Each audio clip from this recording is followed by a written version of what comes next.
Hi everyone, I hope you can hear me all right.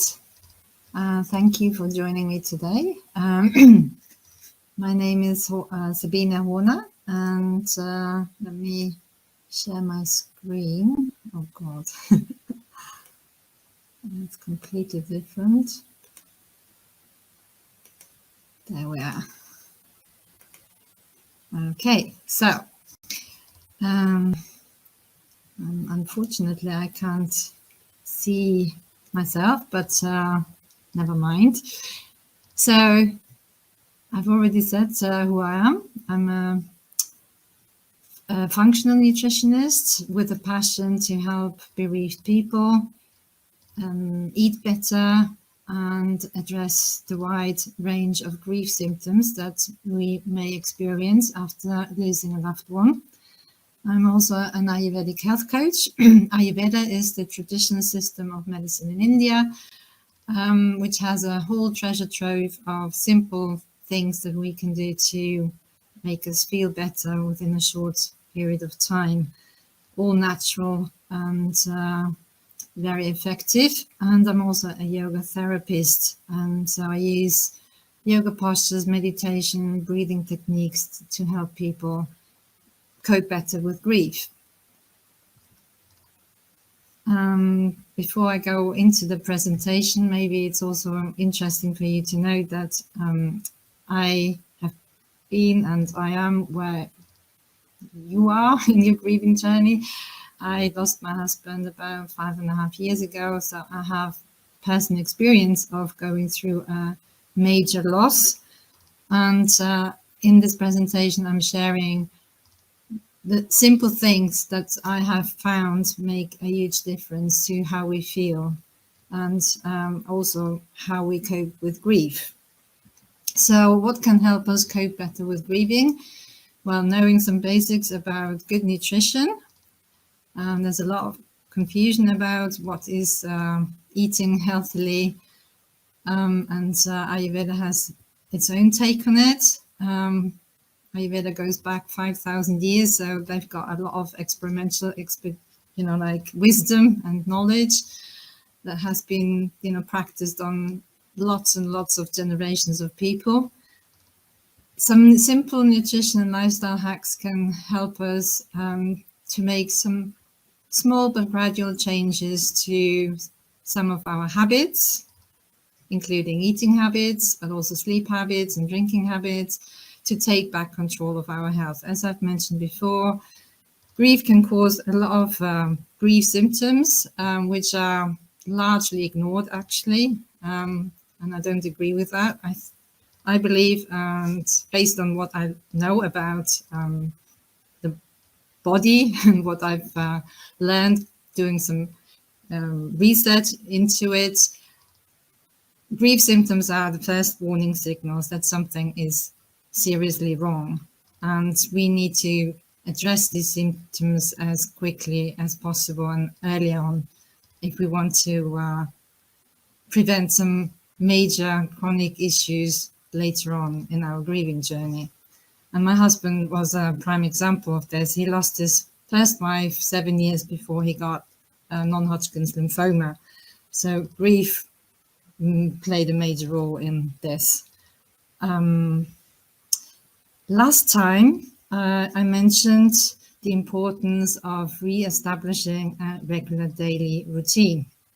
Well, our body loves routine, and so it's for the body, it's easier if we eat at regular times each day, because then it just knows when to produce enough stomach acid, digestive enzymes and bile so that we can digest our food well.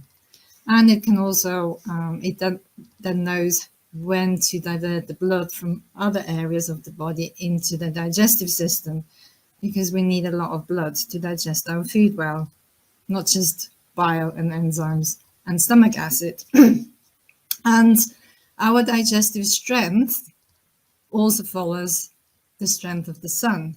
So in the morning, our digestive system is still waking up and still a bit weak. So I mentioned that it's the best time to have a light breakfast. Then at lunchtime, it's at its strongest. So that's the time when we should actually have our largest meal of the day. So our ancestors knew exactly what they were, doing. And in the evening, our digestive strength is weakening again. So again, we shouldn't have our largest meal at dinner time, and definitely not after 7 o'clock. So that's what I talked about last time, among many other things. So if you want to have a look at that, there's a replay on the Stag Direct Cremation webinar site.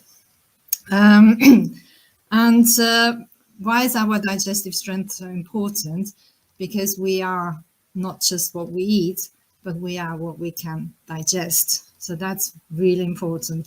And grieving impacts our digestion big time. And that's also one of the factors that's causing a lot of grief symptoms, because we get all sorts of nutrient deficiencies when we can't digest our food well. And there are ideal meal times. I'm emphasizing the word ideal. I know that in our modern day society, we can't really always stick to these times, but ideal times for breakfast would be by 9 a.m. at the latest, lunch between 12 and 2, and dinner by 7, as I've mentioned before. And also, when we follow this regular meal routine, like 3 meals at about the same time each day, we also manage to keep our energy levels, our mood, and our emotions more stable. Because when we don't eat at regular times, what can happen is that we end up on a blood sugar roller coaster. So if you follow the red line, that's the roller coaster. So not eating at regular times can make you irritable, frustrated, angry, can cause all sorts of mood swings, and of course dips in energy. So it's important to keep that in mind, that when we eat is important. But as you can see in this image, what we eat is also very important, and that's the main topic for today. So what would be best for you to eat when you're grieving, among others, to keep your blood sugar levels stable, so that you can keep your mood, your mental focus, your energy, and your emotions more stable. And I have a story that goes with this. When my husband had, when after his first memorial, so he'd been dead for about a year, I went on my first trip to Italy with a group of friends. Wasn't really prepared to go on holiday with a group, and let alone to a country like Italy. Now, they always talk about the Mediterranean diet, but where we were, there was only one vegetable or two to be had, like, green salad leaves, okay, tomatoes, okay. But apart from that, there was fava beans, and that was it. So lack of vegetables, and I by then was used to eating a lot of vegetables every day. And of course, the Italians being Italians, they have their sort of siesta time. So if you don't manage to go somewhere to a restaurant by 3 o'clock in the afternoon, that's it. You can forget about eating. And then, of course, they eat very late in the evening. The other problem was that we were staying at a hotel where the breakfast buffet was full of things that are actually destabilizing our blood sugar levels, like white bread, a lot of pastries. They seem to love pastries. They also had some raw fruit, which I can't have because of my digestion. So I always have to have cooked apples, for example. And the only thing that was, like the most well-balanced meal was bacon with eggs, scrambled eggs. But of course, everybody loves bacon, and the bacon was always like gone by the time, I arrived at 8 o'clock. So, and one day after, having been there for 3 days and already being, like my meal routine was completely out of sync by then, I didn't get my bacon again, and I completely and utterly lost it.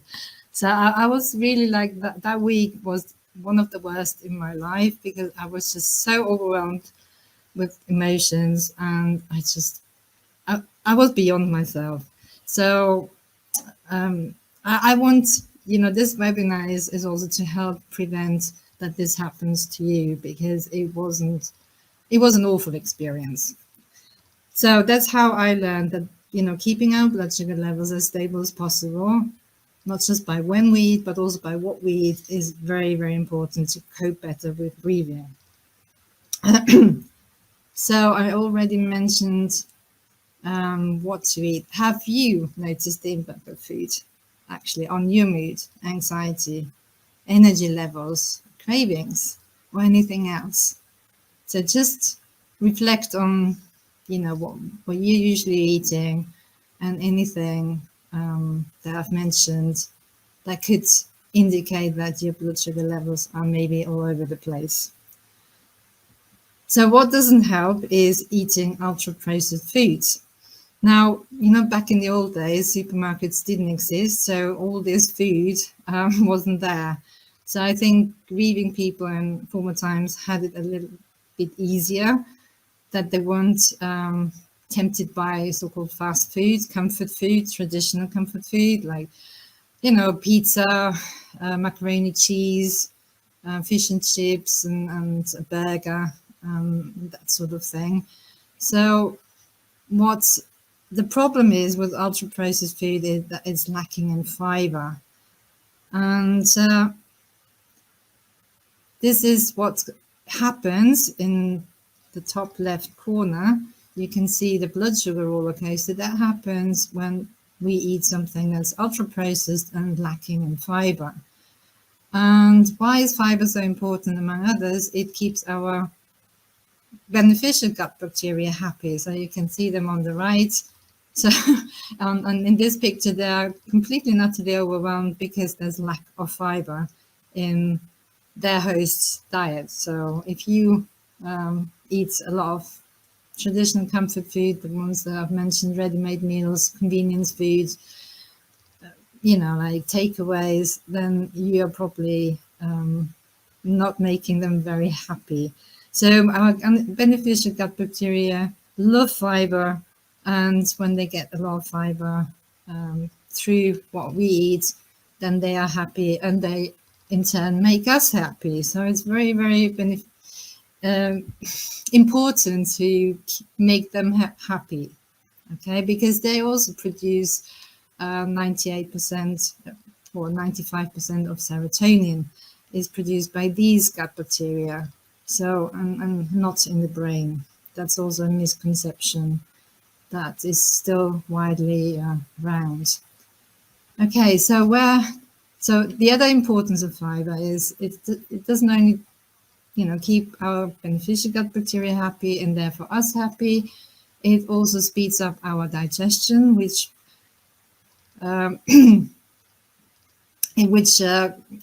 makes us eliminate waste and toxins quicker.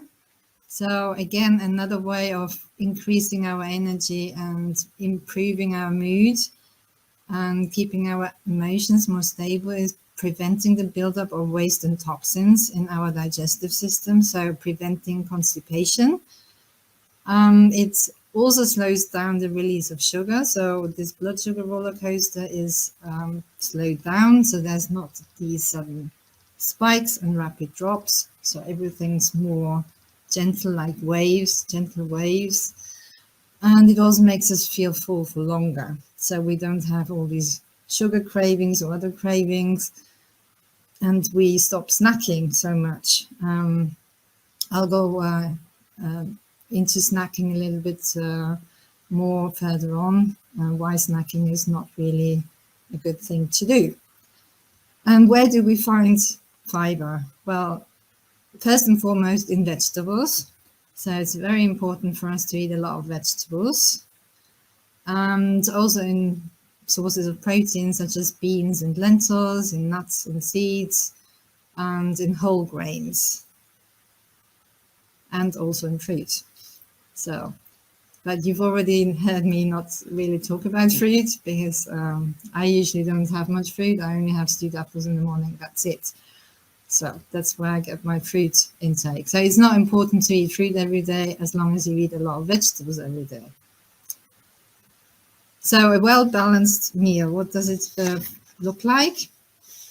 It's so our plate should be more than half full with vegetables of all sorts, and the other 25% maybe should be protein, and then also some root vegetables, some more starchy vegetables can be beneficial to ground ourselves, because root vegetables are heavier and they help us therefore ground ourselves. And we also need beneficial oils. So that's a well-balanced meal. Some protein, some beneficial oil, and lots of vegetables. Okay. And beneficial oils would be like olive oil, hemp seed oil, flaxseed oil, not used for cooking really, but to top everything up on, on your plate, to just drizzle some oil over your meals. And for really frying things, I would recommend some clarified butter, which is ghee, which is very, very beneficial for our beneficial gut bacteria again. They love ghee. And coconut oil is also really good for frying. So how do we get more fiber into our meals? The easiest way is by eating a rainbow. So when I was recently bereaved, like 6 months into this journey, and my Ayurvedic practitioner, the one that I was seeing, said I wasn't eating enough vegetables, I thought, well, how on earth am I going to get more vegetables into my diet? I was like having a burger and 1 or 2 vegetables on the side, maybe, or an omelette, but not really, getting all this variety of vegetables, because, the more variety of vegetables we eat, the more variety of fiber we have in our meals. And we don't know which beneficial gut bacteria loves which fiber, so we want to feed all of them by making our meals as varied as possible. So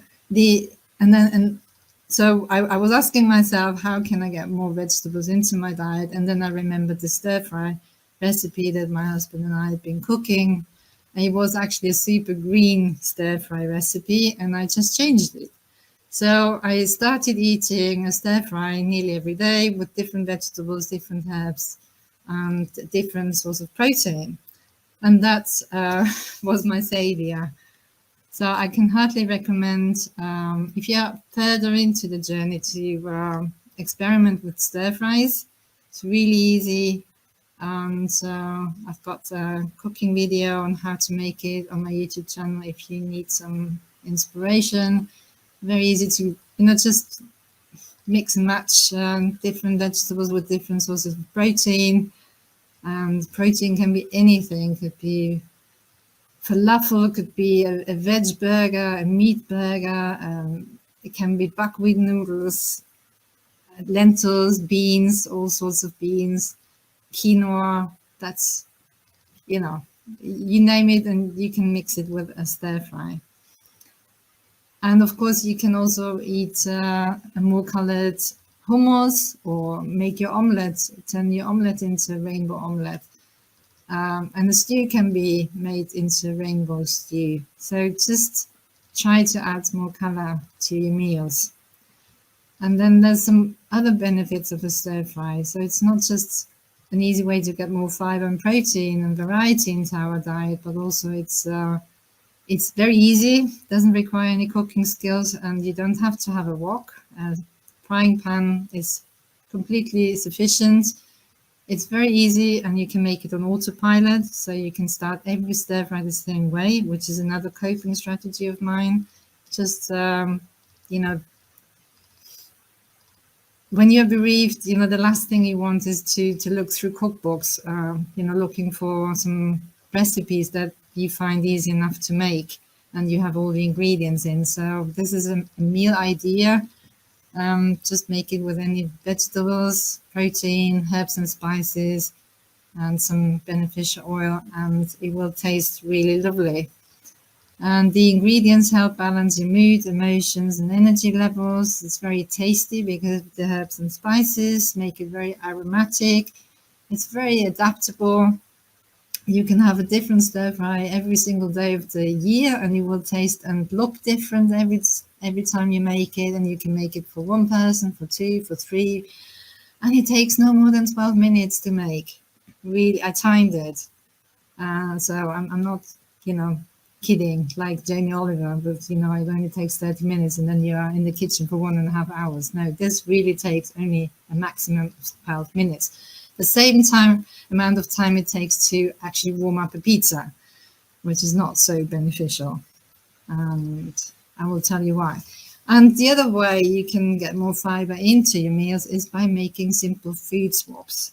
So wheat is, for most of us, difficult to digest. So it's not the best thing to eat when your digestive system is weak, when you're grieving. Spelt and rice sourdough bread are much easier to digest, especially spelt sourdough bread. And the sourdough is really good because the bacteria in the dough have already pre-digested the flour for you. So that makes it much more easier to digest. So for the same reason, I wouldn't recommend wheat pasta. So wheat turns into glue basically in our digestive system. And you can imagine that glue actually clogs everything up. And that's why it just takes forever to eliminate.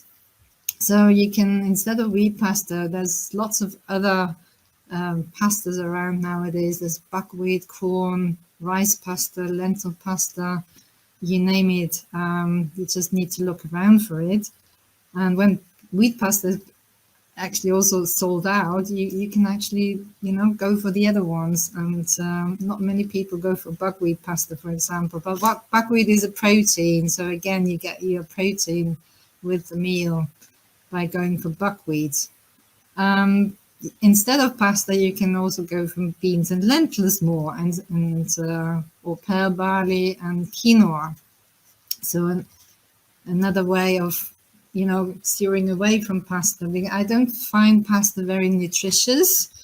So there's more nutrition in beans and lentils and in quinoa, in terms of nutrients. But I know that a lot of people eat pasta because they find it very quick. As I said, my stir fry is actually, just as quick to make. And flour, instead of wheat flour, go for, again, buckwheat flour or ground almonds. Ground almonds are a rich source of magnesium, and we are actually depleted in magnesium most of the time when we're grieving, and that's causing a lot of grief symptoms. Cow's milk is also difficult to digest. So another thing I wouldn't recommend is having a lot of cow's milk. I know people can get addicted to cow's dairy, especially after a major loss, because of the lactose, the sugar in the milk. So we can get cravings for milk products like cheese and yogurt and that sort of thing. And it's, again, difficult to digest because cow's milk it has been pasteurized and homogenized, and that makes the molecules larger and much more difficult to get into the bloodstream. So that's what I mean by difficult to digest. And good alternatives are, for example, again, almond milk, because of the fact that it's rich in magnesium. So again, I wouldn't recommend cow's cheese, but you can have the occasional goat's and sheep cheese, which is much easier to digest because of the molecular structure of the cheeses. And instead of all cheeses, the vegans have showed us the way. You can use blended cashews or blended almonds or nutritional yeast, which has a very cheesy flavor. It's very lovely to put nutritional yeast in a stew or in a risotto instead of cheese. Again, potatoes, white potatoes, I always put on weight when I eat white potatoes. It must be the lack of fiber, very easily turned into the starch. The potatoes easily turned into sugar. So I love sweet potatoes. I've never put on weight eating those. And instead of potatoes, you can also use Jerusalem artichoke, which is has a fiber that our beneficial gut bacteria absolutely adore. So really, really beneficial to feed our gut bacteria, the beneficial ones. And yam is very good for females, for example, for female hormones. And mash can be made with anything, like any of those instead of white potatoes. Use sweet potatoes, use cauliflower, use broccoli or celeriac, or a mixture, So I'll show you my ebook. And in the ebook, there's a fish burger recipe, and it says use sweet potato mash, but you can use any of those in mixing and matching. Sugar. So if you don't know where to start making simple food swaps, start with sugar, because we all have like these sweet cravings after losing a loved one, and the best sugar alternatives to white refined sugar are raw honey. It's absolutely beneficial to have raw honey. Never put on weight again eating raw honey. Always put on weight buying the cheap and nasty supermarket honey that's not organic. Unfortunately, I don't trust supermarkets. If it doesn't say organic, I don't trust them that it's raw honey. So if you can, find a local beekeeper and ask them whether they just put the honey from a beehive straight into a jar, and that's raw honey. That's not being processed in any way, not heated up, and still has all its beneficial properties. It's very good for the lungs, which very much affected by grief. Mine are still quite affected. I know that. So if you tend to have, like difficulty breathing, like asthma, or even just a sore throat, honey is your friend. And dates are rich in fiber and a lot of minerals and vitamins. So any unprocessed sugar is still rich in, vitamins and minerals. So that's why they're better than refined white sugar, where there's no nutrients in it anymore. And maple syrup is also just unprocessed, taken from the tree, put into a jar, and still has a lot of vitamins and minerals. So don't believe what everybody says, like honey is bad, like any sugar is bad. Go for the unprocessed ones. And of course, it's all about balance, right? I'm not saying you should have raw honey like every hour, unless you have a sore throat. And I've already mentioned the beneficial oils. So don't use the refined cooking oils that come in a plastic transparent bottle, which is already like, the oil in there is already ruined, because oil needs to be kept in a dark place, in a cold place, not next to your stove. A lot of people keep their cooking oils next to their cooking stove. Wrong. Put it in a cool cupboard underneath somewhere and take it out whenever you need it for cooking. And margarine, definitely never ever eat margarine. It's just one molecule away from plastic.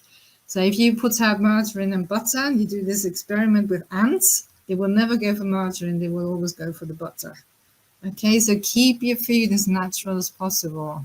When we eat natural, unprocessed food, we get all the benefits, we get all the nutrients, the fiber, everything that we need to support us going through grief, that nourishes us, that is building and has a natural sweet taste. So instead of the artificial one that we go for, but we are craving the sweet taste in foods, like in grains and meats. They have a natural sweet taste according to Ayurveda. And also, of course, sugar, the honey has a sweet taste. Oat flakes have a sweet taste. We crave those foods and not the ones, the non-food sources in supermarkets. So those are distorted cravings. It's the natural sweet taste that we're craving. So go for sweet potatoes, go for carrots.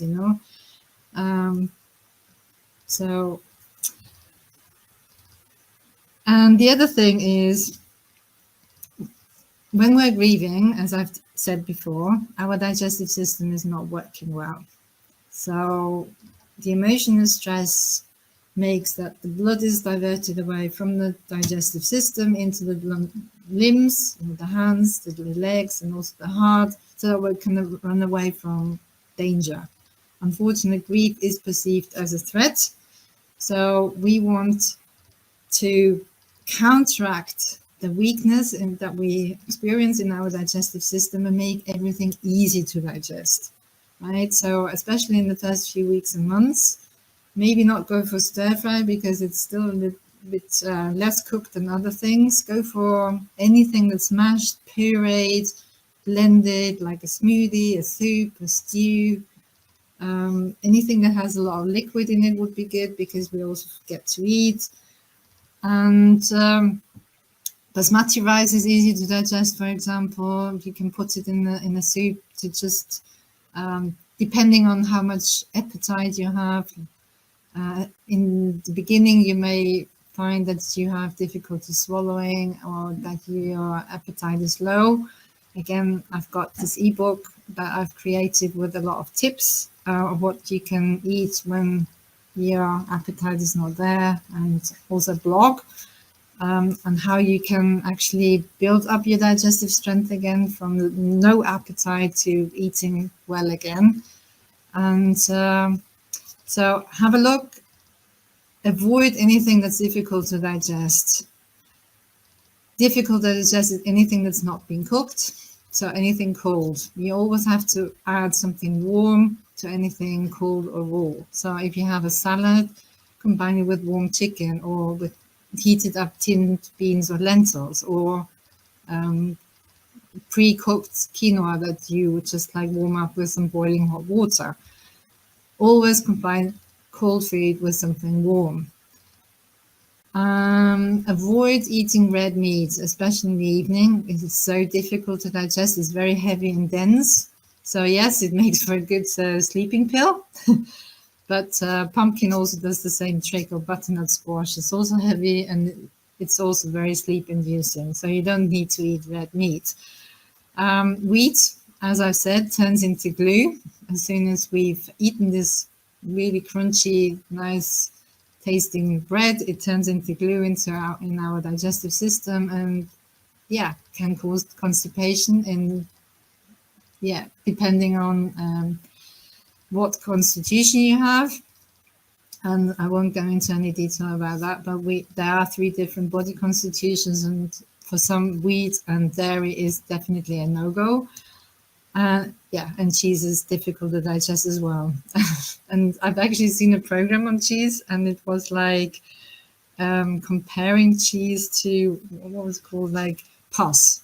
So basically cheese is pus. So if you have this picture in your head, maybe that helps you steer away from cheese. I don't know. I still love cheese, but I go easy on it and I have it only occasionally, you know.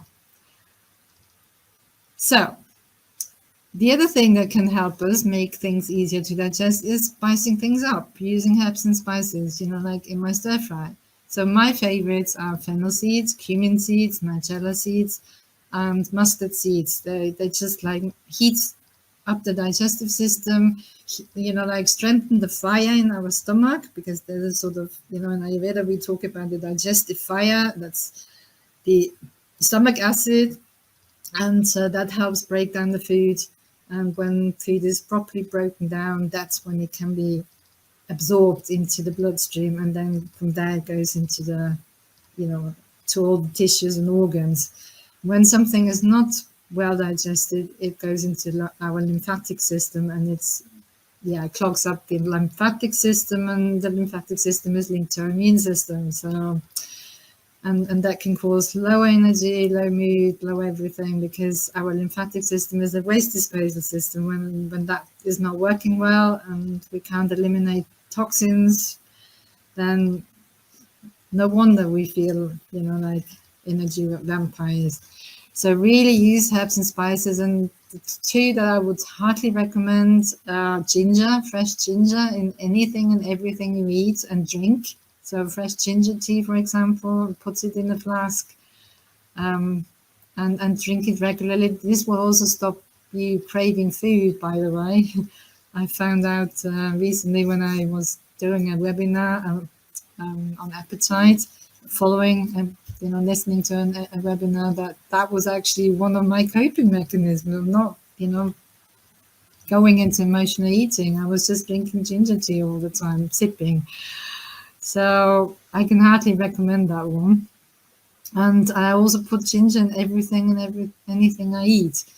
And I think that has served me really well. And the other thing, especially when you've got difficulty swallowing, is to choose some fennel seeds. Fennel seeds relax everything. So you may have heard of babies having colic attacks. So, and I don't know whether that's also the case in England, but in Austria, where I come from, we, give babies, or we drink as mothers, breastfeeding mothers, we drink fennel tea, and that calms them down. So fennel seeds relax the smooth muscle tissue, which lines the whole digestive tract, and especially also this area here, and it helps you swallow again. And it's not just me telling you this, it really works. I did a webinar with some carers a few years ago, and one of the carers, probably because she was so stressed, couldn't swallow properly either. So I gave her this tip, and next time she came back, problem gone. So try it. And I've also experienced it myself when things are sitting heavily in your stomach and not moving, because that can happen when, the blood is diverted away from our digestive system. When you've got this heavy feeling, then just chew a handful of fresh fennel seeds, chew them properly, and then swallow them. And you will find that within a minute, everything is moving again. It's just amazing. And herbs and spices also stop cravings. So I think if you tend to be an emotional eater, you may find that just adding more herbs and spices to every meal will help you. I used to be hungry all the time before my husband got leukemia. We were eating, the same way everybody eats, not using many herbs and spices apart from salt and pepper, maybe the occasional coriander because he was Anglo-Indian, and that was it. And now, and back in those days, I had irritable bowel, and I was, as I said, hungry all the time. And now I eat 3 meals every day. I try to, even when I'm traveling, as I'm at the moment. And I keep my blood sugar level stable. I keep my energy level stable that way. I don't have any cravings for a snack in the afternoon, which I used to have, or in the morning. I stopped, emotional eating completely. It's amazing what spices can do for you. And of course, they help with digestion as well. Like fresh ginger heats up the digestive system. It's so good for any digestive issues, constipation, diarrhea, acid reflux, bloating, you name it. You use fresh ginger and see how it helps. And the other thing of having a regular meal routine, of course, is if you haven't got these cravings anymore, you're not snacking anymore, it saves money. What's not to like about that, right? So avoid snacking in the afternoon by keeping your blood sugar levels stable, by eating more fiber, especially at lunchtime. So not a sandwich with cheese and some ham. That's lacking in fiber. It's also very difficult to digest and makes you tired at 3 o'clock.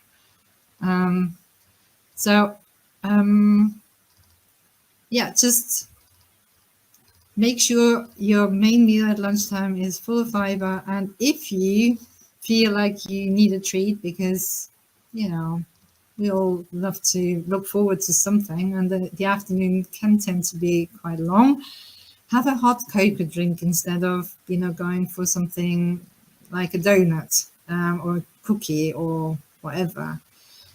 So something to drink. First of all, it doesn't take a lot of bile, stomach acid, and enzymes out of your system to digest a cocoa drink. It also gives you energy. if you add some maca powder, that's what the Incas or Mayas used in South America to, give themselves some energy. Add a teaspoon of maca powder. Almond milk, as I've said before, is rich in magnesium and, can help in giving you energy. And it's also nice. It tastes nice because it's also a little bit sweet if you add some dried fruit to it, like raisins, for example, are really good for iron, right? So another nutrient that we may be lacking is iron, and so important for our thyroid. So have this instead of a coffee. Or that's another thing, that we tend to drink in the afternoon to just like give us some energy and keep us going. But it's like beating a dead horse. So instead of coffee, have some hot chocolate drink with raw cocoa powder. And as it says here, comfort food really makes you uncomfortable because it causes digestive issues. So imagine if you have a snack in the afternoon, it doesn't have to be a donut, it can be anything, right? It can also be nuts. Nuts are also difficult to digest if you don't chew them properly. So if you have anything in the afternoon, like as a more substantial food, you need stomach acid, digestive enzymes, and bile if it contains fat to digest that snack. Now, there are two things that can happen. Either you're having your dinner before 7 o'clock, but then there's not enough time between 3 or 4 and 7 to build up your levels of stomach acid, bile, and digestive enzymes again. So you're lacking the digestive juices to process your dinner properly. Or the other thing that can happen is that you delay your dinner because you were having a snack in the afternoon. And then, you don't have enough time to process your dinner before going to bed. Or you delay going to bed because you're still feeling heavy from having had a late dinner. So just be aware of all these things, that have a follow-on effect. So I hope this helps. And I mentioned my ebook before. This is called Store Cupboard Essentials. Now, in this book, you'll find all the foods that I would recommend you always have in your store cupboard, in your pantry, ready to rustle up a nourishing meal at any time. So beans, lentils, pesto, buckwheat noodles, risotto rice, you name it. That's in there. But also it gives you some breakfast ideas when you're recently bereaved. You need something that builds up your energy levels again and is boosting your mood and hopefully also stabilizing your emotions a bit better. So there's smoothie recipes in there, like those, and that can help rebuild your energy. And which you can also have as lunch or dinner options if you don't feel like eating much in the first few weeks, right? Then there's also the fish burger recipe that I mentioned before. There's a chili recipe in there. I think a stew recipe. So anything that's easy to digest. And you can easily substitute some of the ingredients if you haven't got them in, or, you don't feel like eating a certain type of vegetable, then just substitute it by something similar. Okay. So, and this ebook also, I wrote it also specifically with people in mind who are struggling with eating at all during the first few weeks and even months. So really trying to help you, build up your digestive strength again, not to eat anything that's too difficult to digest, right? And prevent drastic weight loss. Okay. So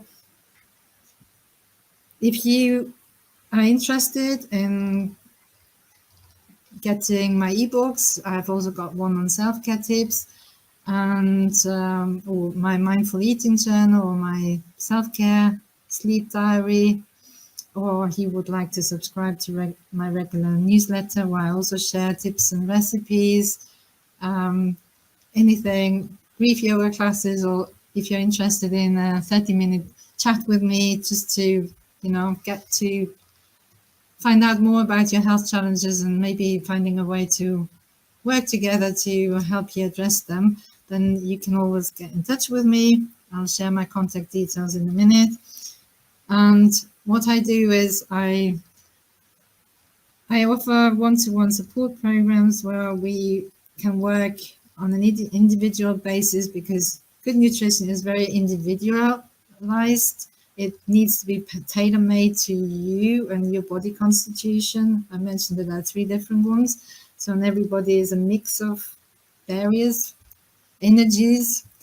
So that's what I can offer you. Very tailor-made to you, what you need at this moment in time to make you feel better and to address your grief symptoms. Then I also offer cooking classes, only online at the moment. One-to-one cooking sessions can be part of the support program, can be extra if you only struggle with cooking, but for the rest you feel fine.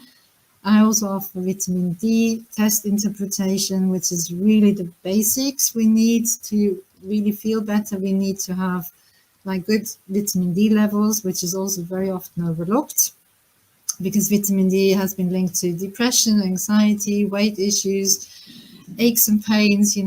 It's a really, really vital hormone, actually, not a vitamin.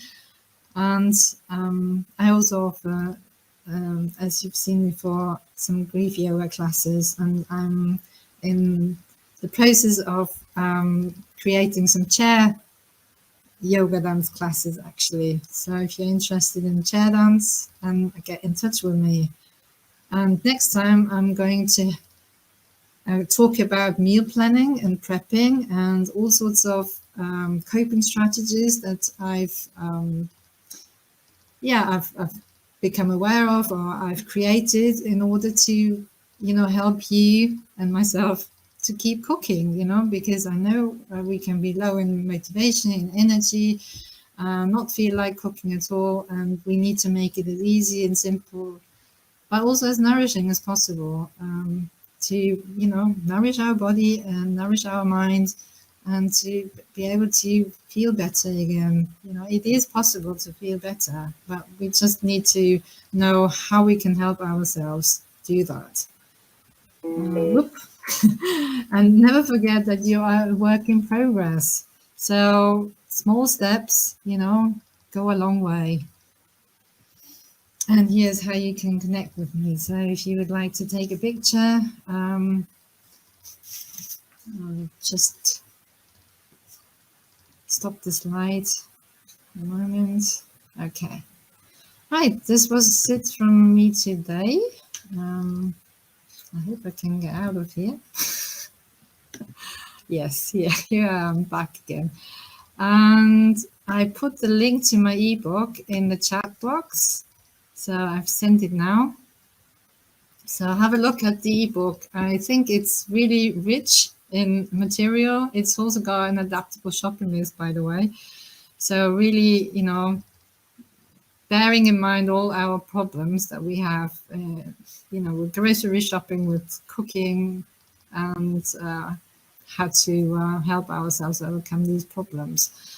So I hope you found this helpful. If there's any questions, then okay. Well, if there's none, then I will just stop the webinar now. And thank you all for listening. And till next time in April. Bye.